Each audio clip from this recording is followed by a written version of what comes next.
The presser in Baltimore was impressive. Yeah. In Buffalo, pathetic. This is the owner of the franchise discussing who picked Coleman, and it wasn't final say by the owner or the general manager.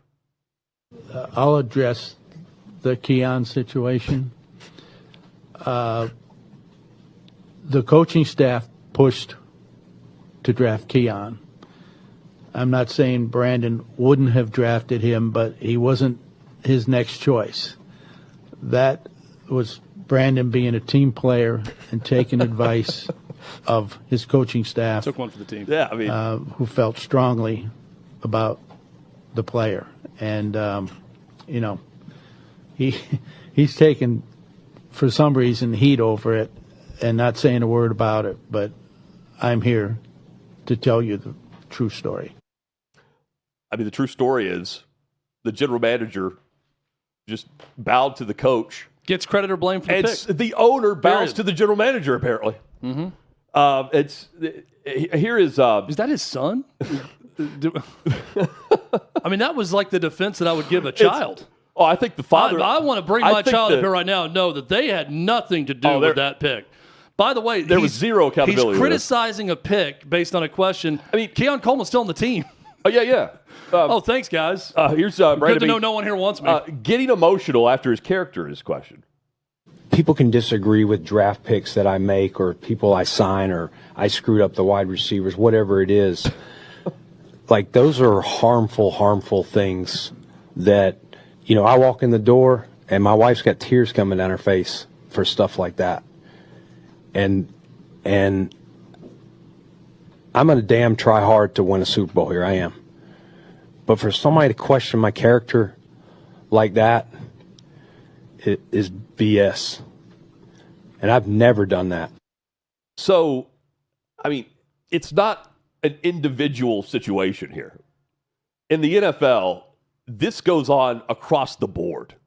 Where families are hearing this, a hot seat discussion. This is not just Brandon Beane's problem. I'm not saying it's cool and it's all right, but it's not just a one-off to where the character's questioned and everyone's diving in on every single pick. And of course, you want to win a Super Bowl. I would also add, it's 5 turnovers that lost you the game, and the owners, kicking the coach out and keeping the general manager who, apparently didn't have any say over any of these picks. Just allowed the coach to do the scouting work to make the call. And then the real problem is your franchise quarterback just really made one of the dumbest plays I've ever seen in a playoff game at the end of the first half. Yep. And a big moment where Buffalo is right there. There is no Patrick Mahomes, no Lamar Jackson. There is no Aaron Rodgers, no Joe Burrow in the AFC playoffs. And Buffalo still loses with Josh Allen. That's crazy to think about.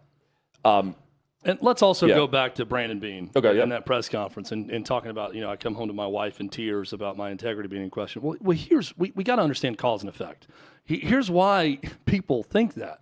And it's very clear to see why this could be the case. You were a package deal with Sean McDermott. Sean McDermott gets fired, then Sean McDermott's the scapegoat. You're the one who didn't do a good job with the defense. You spent your first 5 picks last year on a defense that somehow got worse. You gave contracts to older players who have not produced defensively. You had the issues with the receiver room. I don't care if it was, you didn't even want to draft Keon Coleman, so we wouldn't even had him either.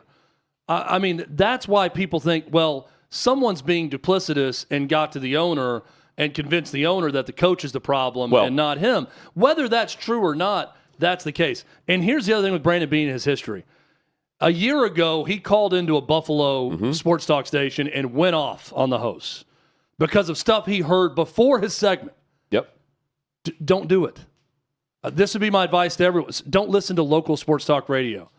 Don't read everything about you. I would give that advice to Brandon Beane's wife if she's hearing this stuff. Just tune it out. It's easy not to listen to it if you choose not to listen to it. And let me tell you something.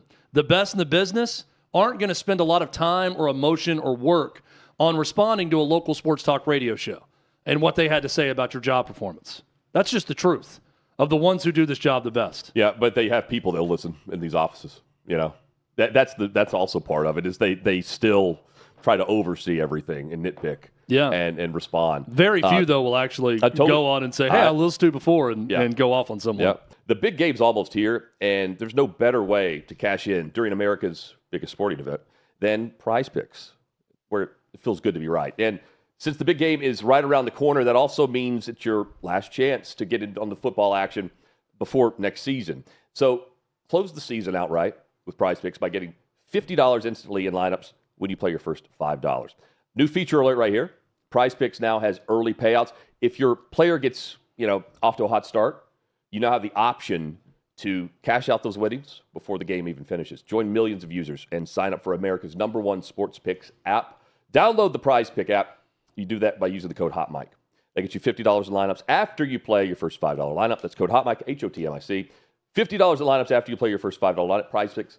It's good to be right. Chad, it is time to be right. How are we going to do that this upcoming weekend? I am excellent at being right about 2 of my 3 picks. Every week, consistently, I can give you 2 out of 3 correct picks with Prize Picks. Yep. So this week, I'm going to give you 2, my top 2, and we're going to hit right here with Will Lutz, New England's defense, bend but don't break, with Mike Vrabel. Is that a mullet? Will Lutz. It's a bit of a shag. It's a bit of a Morgan Wallen, I would say. It's kind of the feathered, Missouri compromise. Yeah, a bit of a feathered look. That's what it looks like. The duck tail. Yeah, you're right. Yeah, with Will Lutz, I think that Missouri compromise is good for at least 2 field goals. On Sunday in the AFC Championship, and Cooper Kupp's going to go for over 30 yards receiving for the Seahawks. So let's win. I like this. Here we go. I like this. Again, just use the code HOTMIC. I like it too, which means nothing. Let's win. But I do like Let's win, shall we? Terry Pegula. Saying that this wasn't just a one-game thing over the decision to get rid of McDermott. I did not fire a coach based on a bad officiating decision. If I can take you into that locker room, I felt like we hit the proverbial playoff wall year after year. 13 seconds, missed field goals. The catch. So I just sensed in that locker room, like, where do we go from here? In this regard, I have no problem with that. We just saw the same thing in Pittsburgh and Baltimore. The top of the AFC is replacing coaches because of this wall. He's not alone in that. But you also hear, the top ownership doesn't make these changes all the time. And when they do, they also point out that it's not really, you're not going to have a high success rate by doing this very often. And the league just changes over 30% year after year. The openings now there's plenty of them. Chad, it's not like the coaching pool is just fantastic. I mean, Tomlin is doing media for a year. I don't necessarily blame him, given the fact that some of these organizations are nowhere close to being the Pittsburgh Steelers. And right now, Beane's nowhere close to actually taking the lead and taking charge in Buffalo. The new head coach will be that guy. Yeah, I've got no problem with what Terry Pegula said with that answer to the question. And that question that was posed was really good from the reporter. About the officiating. Because he opened saying, no, I made this decision. He was going to be the coach until they lost in Denver.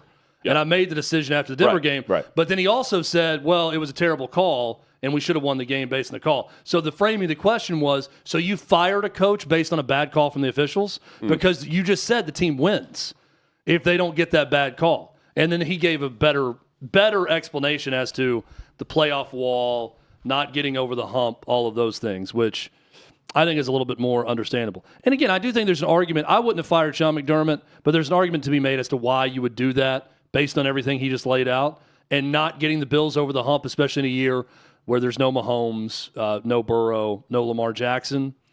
But that was a bad job of communicating that, and it came across as, especially Brandon Beane being very defensive, and people still not understanding why Sean McDermott gets fired and Brandon Beane gets a promotion. in all of this. And Hutton, I just go back to, if you're going to fire Sean McDermott, a guy who's won 5 division titles, they've won more regular season games than anyone in football since 2020. If you're going to do that, then you go hire Mike Tomlin, or you go hire Kurt Signetti, or whoever you think that big fish is that's going to get you over the hump. I find it hard to believe that the guy that's going to get him over the hump is the guy who was just fired by the Giants. Because that's what it looks like to me, is they're going to go get Brian Daboll because he's got a good relationship with Josh Allen. And I don't necessarily think that's a bad idea, given what happens. Given who's available, I'm with you. The difference between Buffalo and then Baltimore, Pittsburgh, is they're in the playoffs going for the Super Bowl, and they can only get rid of their coach whenever the season's over. And by then, the top pool, like Harbaugh's already in New York, So again, it's like you're going with a first-time head coach, or you're going with someone you know. Thanks for watching. Subscribe to OutKick Hot Mic. Daily content and more at OutKick Hot Mic on YouTube.